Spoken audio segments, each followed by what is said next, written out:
In this documentary, you will be introduced to the inside world of boxing and kickboxing.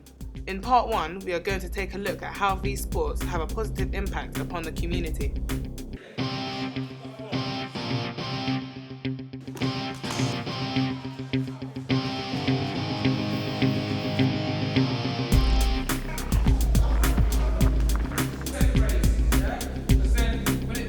A lot of them come where they want us to learn to fight, and what they learn very, very quickly is not about fighting, it's about learning how to manage your body. Can your body do these movements? Can your body do the exercises? Are you fit? How fit are you? That all takes time, and what their discipline is to come and train. They don't need to go and be drinking or taking drugs or smoking. The training gives them a better feeling than those sorts of things.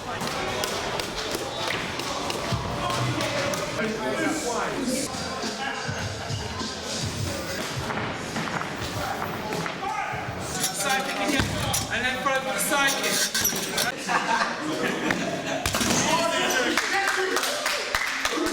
What you find is that the more they train, the less risk they have when they're outside. Yeah? They might come in with that mentality, but the time they leave the training, the whole mentality changes because they realise what it's involved.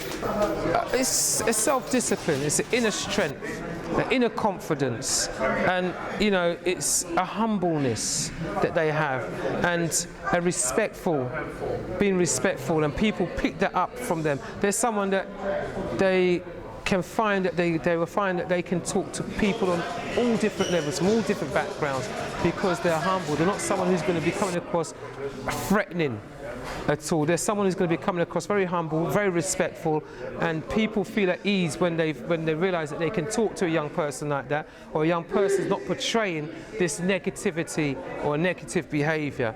So that is what we're trying to portray. That's what we want to get over to the young people, and it's about, in terms of how they deal with each other in training, how they deal with each other and their peers in school or college, and how they deal with people outside in the community, and how they deal with their family.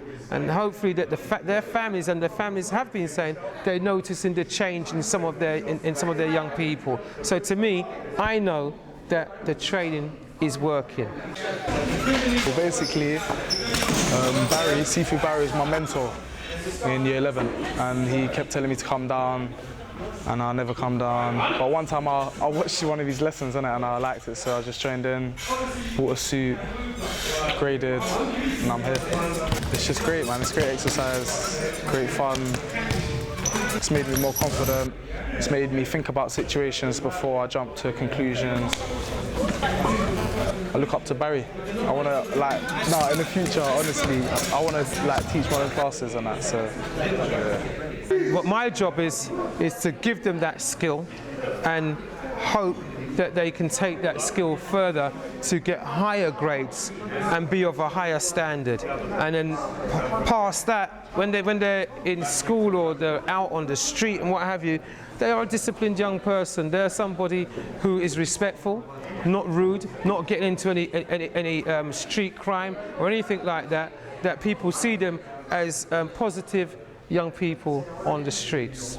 Well, to be truthful, this is a male-dominated sport, but if the females show that they can do the same as males, then there is no harm in that. In 10 years' time, I see myself fit and healthy. I see myself using my techniques and my skills to overcome anything that distracts me in my life. So if anything happens, I know how to deal with it. It helps me with my mentality skills as well. It helps me revise with my schoolwork. And without it, to be honest, my grades would be low. My self-esteem and my self-image, it wouldn't come out in me properly, and I wouldn't be confident. I would just be a different person to who I am now. In what we do, in what I teach them, is something that I tell them, don't even think about taking it out on the streets. Because what you think you know, you don't know. It takes years of training to be able to defend yourself out on the streets. Because if someone comes at you with a knife, don't think what we're doing here is going to protect you. You will still get cut. You can still seriously get injured. It's not about that. What we're teaching them is self-defense. Self-defense means in terms of looking, being aware of what's around you, not seeing a crowd from the end of the road and think that you're going to walk through that crowd and think you're going to be okay. You see them before they see you. So what you do is, you see a crowd at the end of the road, instead of you walking towards them, what you do, you cross the road, go a different route. It's all about prevention, yeah? When you know your technique and you're comfortable with your technique, again, it's all about it's the art of fighting without fighting. We fight using our head, using our eyes, being aware of what's going on. Only if your back's against the wall, where you have no choice, only then is when you use your training to protect yourself. But the key is, as I say, it's the art of fighting without fighting. That's the message I'm trying to get over to our young people. In part 2, we'll be talking to Mr. Akai, the owner of All Stars Boxing Gym, to find out what inspired him to turn to boxing.